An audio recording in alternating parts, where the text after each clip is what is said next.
Welcome to today's class, Job Search Email Etiquette. Hopefully that's all looking okay for y'all. Let me know if it's not. My name is Jennifer, and our chat facilitator is Jamie. So, what are we covering in this class? In this class, my ultimate goal is to help you get an amazing job. I'm going to show you how to stand out from the competition by using proper email etiquette in various job search emails. Okay, now I have already asked this for most of you, I believe, but if not, I want to get a sense of who is in the class today. It looks like we have about 14 people in the class at the moment, and I would like for you to tell me a little bit about yourself. Over in the chat, let me know what type of job you are looking for, how long you've been in the work world, how long you were in your last job or current job. So far, we have an executive assistant who has been, who was 12 years in the last job. And then some people who are just kind of seeing what, just for an interest, not really active job search, just kind of keeping their toe in to make sure they know what's going on, I think. And then we have got an administrator at a university, and some people who are just curious on how to improve what they're currently doing. Okay. Let's look at the next thing here. Okay, so let's just start by discussing what email etiquette is. Etiquette by itself is a set of formal manners and rules followed in social or professional settings. Now, email etiquette is a set of rules to follow in sending emails, in this case, during your job search. Now, that is very simple to say, but sometimes it's a little difficult to do. So we are first going to look at email etiquette that applies to all of the job search situations. I'm sorry. Okay, now, first, let's look at your email address. You should have your own email address, not one shared with a spouse, and it should look and sound professional. Imagine having to say your email address out loud. If it's embarrassing or sounds funny, it's not appropriate for a job search. squeakyduckman@gmail.com would be a little embarrassing to say out loud to people if you are you are interviewing with. So go ahead and set up a professional email address for your job search. Okay. Now the next thing for your email, you should always have a filled subject line. You should not have an empty subject line. This is very important. If you do nothing else on your emails, always include the name of the position and your name in the subject line. If you put nothing there or just a generic application attached, then it might be mistaken as spam and deleted before it's even opened. Let's talk about the greeting line. That's the line that goes, "Dear Mr. Adams," or "Hello, John." Unless you know this person well, you will want to use "dear" and their name. Hopefully, you'll have the name of the person you are addressing your letter to, but if not, you can address it to "Dear Hiring Team" or "Dear Hiring Manager." Try not to use "to whom it may concern." It's not the most popular choice right now, and hiring team or hiring manager is more acceptable at the moment. Okay. Jennifer, now, can I interrupt you for just a minute? Absolutely. Your slides are not advancing for us, so we are still on the virtual program screen, and I don't want people to miss your content. You were on which screen? You're on the... I'm still on your blue welcome to our virtual program screen, so we haven't moved forward with you. You can't see any of that? Nope. Well, okay, let me stop the share and let me share the screen again and get the right screen here. I'm gonna try this. It's gonna look a little funny. I'm sorry, y'all. Let me try this. Okay, I'm gonna have to set this up. Okay, can you see now? Yes, I can see you now. Okay, so this is where I am. So we should be under email etiquette with a little Gmail sign. Yes, that's what we're Yes. looking at. Okay, so sorry about that, y'all. Okay. Okay. Okay, so where did we leave off? Okay, so we were saying basically the greeting line. You want to have it as dear and then their name. You could do, if you don't have their name, you can do dear hiring team or dear hiring manager. I would say try not to use to whom it may concern because it's really not the most popular choice, and hiring team or hiring manager is more acceptable at the moment. Now, if you don't have their name, or not, sorry, if you do have their name, use their full name in the greeting, such as Dear John Smith, because you cannot be sure that you know their preferred pronoun. So just use their full name. Now, you need to have proper paragraph formatting and a full name sign off with contact information. That might mean a phone number, email address, LinkedIn account, whatever you think is the best way to get in touch with you. If you'll look down at the bottom of my screen, I've indicated my sources for this information, and I highly recommend you go take those classes because they are really good and very informative. Okay, let's see if this will advance. Did that advance, Jamie? Yes, ma'am, you're good. Thank you. Just making sure. Okay. Okay. So, what did you see when I first opened this slide? Was it avoid all caps? Okay, because it sounded like I was shouting at you. All caps is shouting, and no one wants to be shouted at. Don't use all caps in any of your job search writing. And I just recently found out that some spell checkers will miss capitalized words. So, or won't check capitalized words. So don't use caps. Now, you want to proofread before sending anything out, and don't just read through it. You should read it out loud because you'll often hear grammar mistakes, and then you should read it backwards because you'll often see spelling mistakes. When I read this, I tried it, and sure enough, reading backwards makes you pay attention to how things are spelled. It's really weird. You should try it. Now, commas. You need to use the Oxford comma. If you don't know what the Oxford comma is, it is the comma before the and when talking about three or more things. So red, white, and blue. The Oxford comma is the comma after white in that line. So that first line uses the Oxford comma and the second line does not. Look at the example on the right here. It's a party list. You are inviting your parents, Thomas, and Samantha. Are your parents Thomas and Samantha? So 2 people are at your party? Or are you inviting 4 people to your party? Your parents, Thomas and Samantha.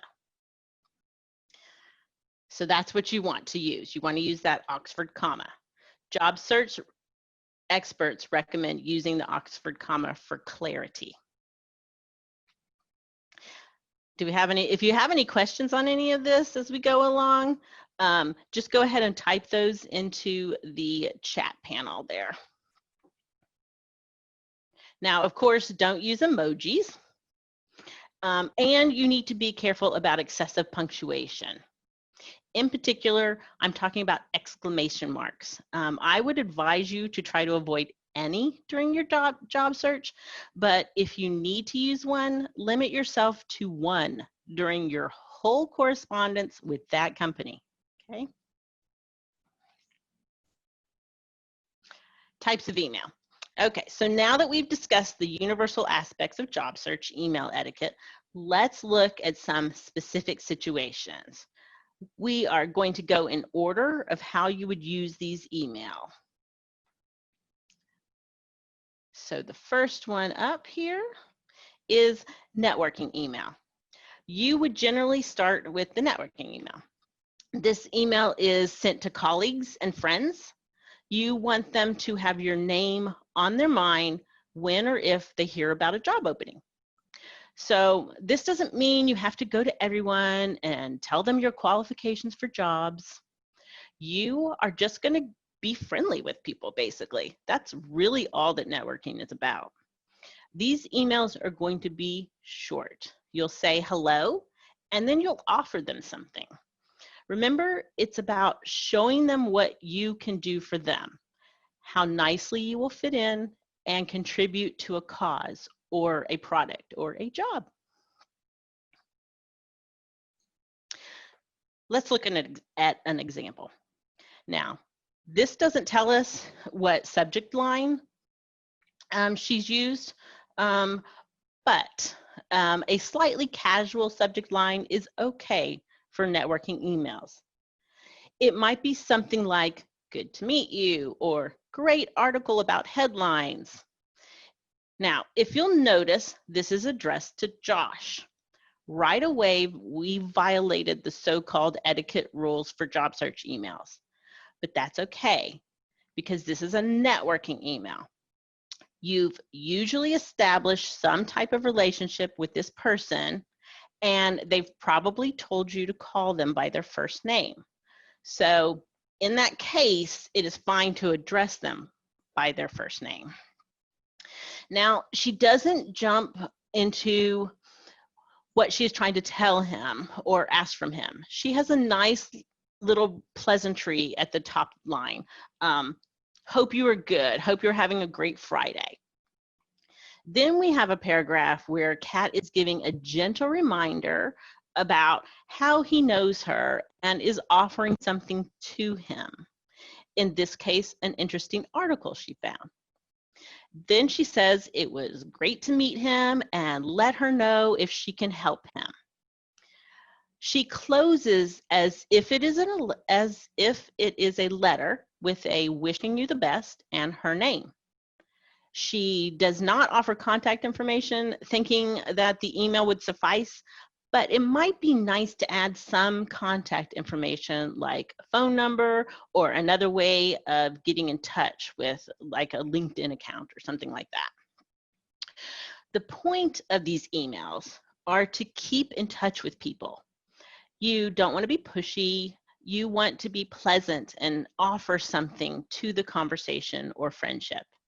This is all about being useful and helpful to people and not expecting anything in return. If we have any questions, just pop them in the chat there and we will answer them as we go along. We're going to move along to look at cover letter emails. These and thank you emails will be the ones you use the most.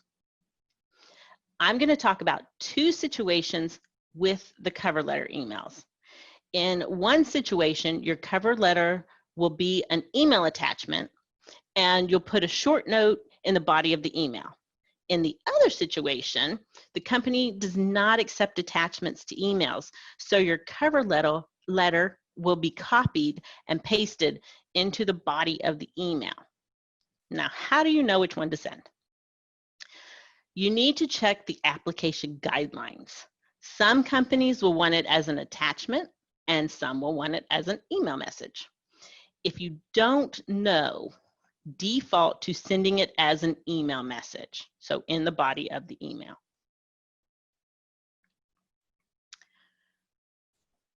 Well, let me get this advanced. Oh, there we go. Okay. If they want it as an attachment, you are still going to write a little note in the body of the email. So we're looking at that. It is very short. The subject line tells the company exactly what you're sending and who it is from. It is addressed to a particular person. It says your resume and cover letter are attached and for what position. And the sign-off includes your full name. Now, as a librarian, I have seen many people send in resumes and cover letters with nothing in the body of the email. And it's just so sad because it is really a missed opportunity to show a company your professionalism.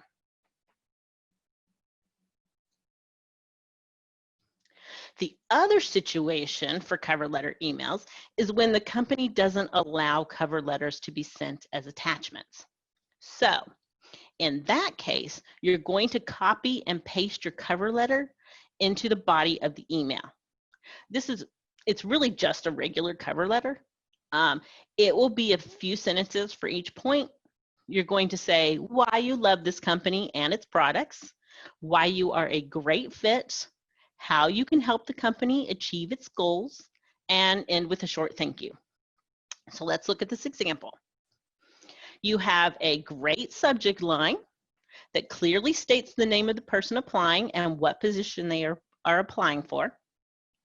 Then you come down here to the greeting.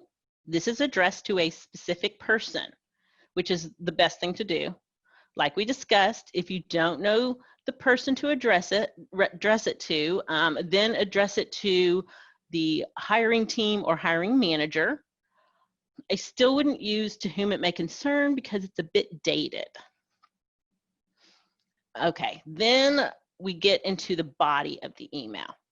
What are you going to say in your cover letter emails? First, you are going to think of this email as a marketing tool. You are going to try to create that desire to learn more about you. You are going to tailor each email to the job you are applying for, and you are going to think about this email from an employer's point of view. If you were the employer, what would you want to see from the ideal candidate? And somebody is asking if it is okay to add more than one phone number, and sure, that is fine. You might want to indicate if they're both cell phones, or if one happens to be a landline, you might indicate which one is a cell phone.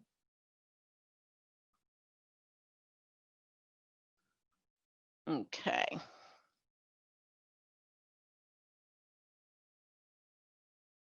Let's see. Okay, so now you see in this email that they have a very nice opener. Then they go into a very brief explanation of which position they're applying for. And then they show why they are a great fit by tying into the job description a couple of times and finishing up with a simple thank you sentence. And they have their full name with contact information. In this case, an email and phone number. You can add your LinkedIn profile if you have that set up for your job search. If you don't have it set up, we have a class we did a few weeks ago about getting your social media set up for a job search, and you can go and look for that on the Plano Library Learns blog.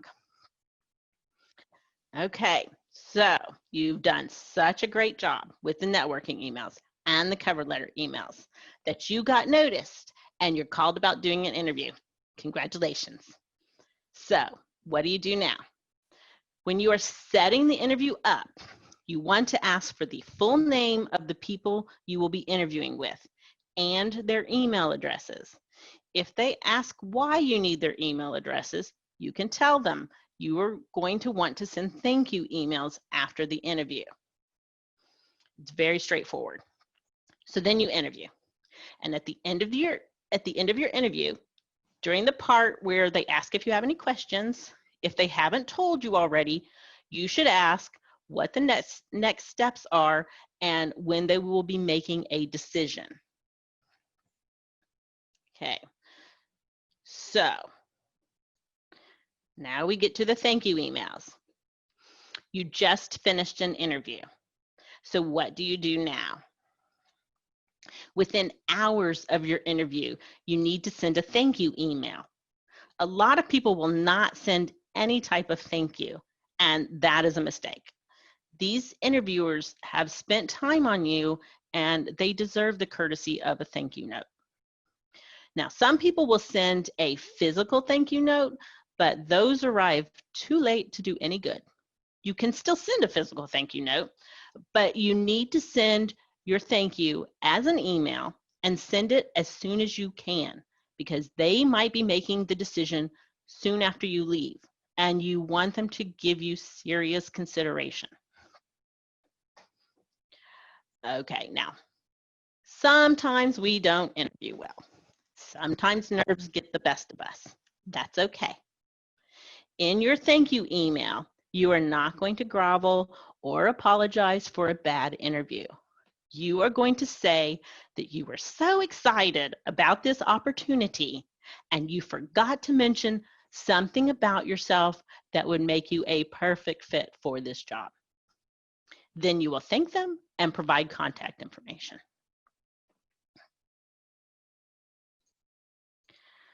Okay, let's look at the first thank you email we have. Now, this thank you email is okay. It has the greeting to the person they interviewed with, so they know the name. They thank them, they point out what they can bring to the table, and they provide some contact information. I don't like that they've said they look forward to finding out about the next steps in the hiring process, because they should have asked about the process in the interview. They really should already know about this. Now, this is an okay thank you email. If you sent this, you would be fine and you would look good to the employer and you would be ahead of so many others. But it could be even better. So let's look at a better one. Okay, what makes this better? Well, there's actually one thing that does not make it better, and that is a subject line. That subject line should have Jane's name and the title she interviewed for. Maybe thank you - Jane Redlock - marketing specialist. Okay, but the rest of it is good. Right off the bat, she thanks her for the time to interview. She references a conversation in the interview. She mentions a particular skill she has based on, she mentions a particular skill she has based on a current project that would translate well to the new company. She offers additional information if they need it. She indicates she was paying attention in the interview and knows they plan to get back in touch on Friday. She signs off with her contact information. That is just very nicely done. If you put yourself in this company's shoes, you would have very nice thoughts about Jane because she sent this email.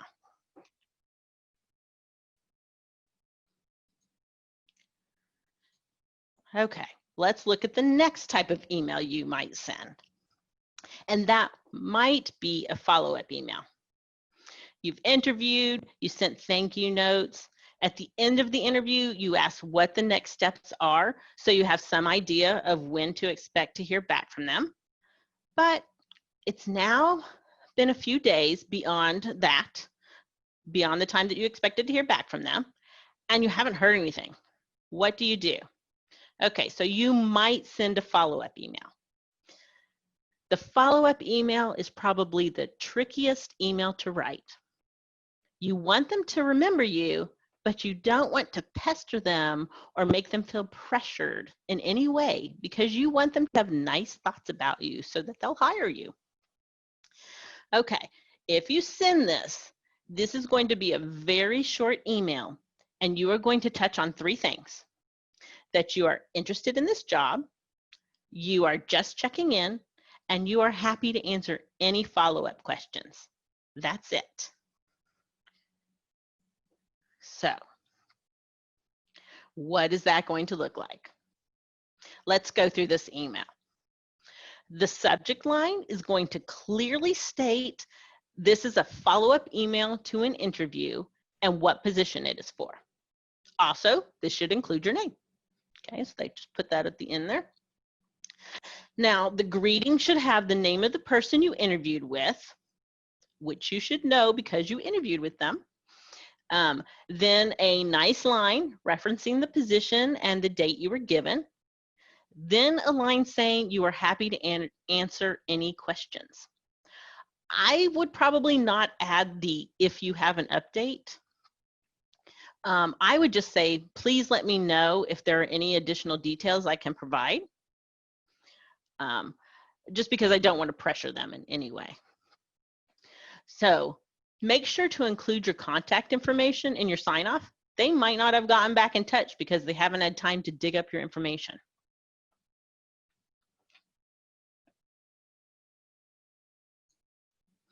Okay, you have done such an amazing job with all of this that you have gotten the job. Congratulations. But we are not quite done with the emails. Now we need to send an offer acceptance email. You will start off by accepting the offer and agreeing to the terms of employment. You'll include the job title and starting date, and then you will thank them for the job. Keep this email brief and express your gratitude. For example, you may want to share your desire to contribute to their sales team or your passion for their mission. Again, keep this polite and brief. Make sure you proofread. You don't want to give them any reason to rescind the offer because you are unprofessional. Let's see what this is going to look like. Okay. The subject line will have your name dash offer acceptance. Looks great. They know your name at this point and which job they offered, so you don't necessarily need to include that, but you can if you want to. Okay, it will be addressed to a particular person. You'll start out by accepting the position and then a thank you line. The next section, may or may not discuss any special benefits you negotiated. And then you'll have a sentence saying how much you look forward to starting on a particular date and your contact information. And then a nice sign off and your name. You've already included your contact information above, so you don't need it at the end of this email. Okay. Now, most people just get to this email and then happily end their search. Well, let's look at the other outcome. Let's say, unfortunately, you didn't get the job. I am so sorry.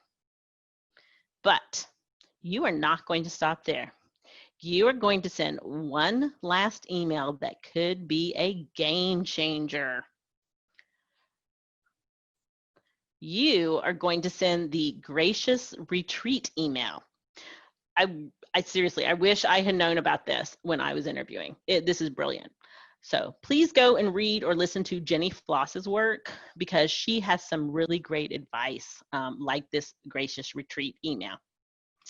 Now, this email may seem like a lot of work for a job you didn't get, but let me explain. You are basically going to turn this into a beautiful networking opportunity. By following up after a rejection email, you can build a positive relationship with the employer. While other applicants receive the same rejection email, most will not send a response. By sending a reply to any rejection emails you receive, you'll stand out among the pool of applicants who weren't selected. Now, to some of you, this might still seem like a colossal waste of time. Let me convince you. What happens if the applicant who was hired changes their mind and decides to not take this position? Or the hired applicant starts the new position but realizes it's not a good fit and leaves after a short time? Or the employer has another opening for a similar or related position for which you would be a great fit? In any of these situations, it's easier to choose from recently interviewed applicants than to start over to fill a position. If you've sent a gracious retreat email, it could help you stand out when the company is searching for new candidates. This situation happens all the time here at the library. We've had many people apply for LSR and librarian positions more than once. Sometimes they'll get the job on the second, third, or even fourth try. Very common here. So this gracious retreat email can put you in a good position to get the next job at that company. Okay, what does this look like? Let's take a look. Okay, they don't show the subject line, but it would be your full name dash thank you for the opportunity. Okay, the greeting is the name of the person you've been talking to. And then you can see that it's just a nice little note saying, you're disappointed you didn't get the job, but appreciate the opportunity to interview and meet everyone. Then you can say you really like learning more about the company and you would love to be considered for future openings. It sounds nice, but not too formal or stiff. And then a nice sign-off sentence and your name with contact information. Just think about this. If you were hiring for a position and you got an email like this from someone you rejected, wouldn't you have like very nice thoughts about this person? You want the people who are hiring to have really positive thoughts about you. Do we have any questions at this point? We do have one question going back to some of our follow-up emails. Okay. So someone asked, what is the best way to add in something you forgot in your interview, such as your additional qualifications when you're sending that thank you note or follow-up email? Okay, so let's go back here because I feel like we had that.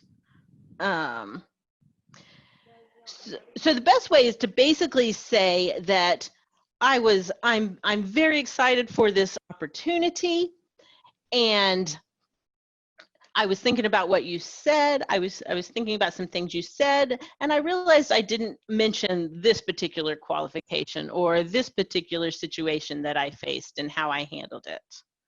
I don't know if that helps.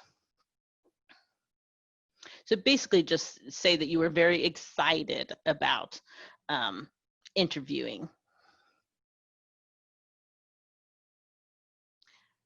Yes, there was the question about adding more than one phone number. I think it's fine to add more than one phone number.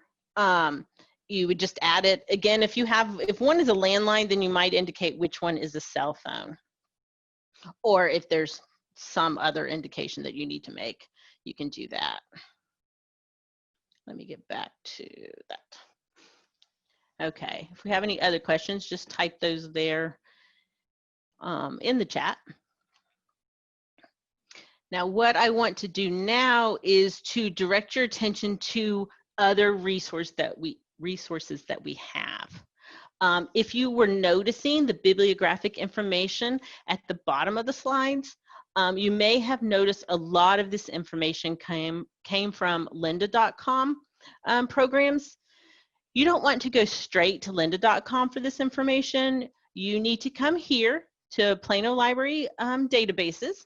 And if you see at the bottom of my screen here, it gives you the URL for that. And then once you go into there, you'll go under career. And we have several different databases you'll want to check out, especially lynda.com for job search classes. We also have tutor.com where you can get your resume reviewed. They do an amazing job on reviewing the resumes, so I would recommend going into that. And then we also have Ferguson's Career Guide and a few things under Learning Express Library. But the tutor.com and the Lynda are incredibly helpful in your job search. And they have a lot of experts teaching those lynda.com classes. Okay, so they can be very helpful if it's been a while since you've done a job search, and they are going to give you information on the current way to conduct a job search. I know I learned a few things watching those videos. And in particular, I did like Jenny Floss and Daisy Lovelace, if you want to look for particular instructors on there. Okay. Now, I did look at some books while I was doing that, and these are a few of those books. We have many helpful books in the library to help you find a job. This is a list of a few. You can put any of these books on hold and pick them up, or if it's an ebook, you can download it right to your computer or phone using the Libby or Overdrive app. Again, if you have other questions, do feel free to do the Ask a Librarian or the Virtual Book a Librarian. We're more than happy to answer your questions. And I want to thank you for attending our virtual program. You can find More resources at planolibrary.org or planolibrarylearns.org. Thank you all for coming. We appreciate it.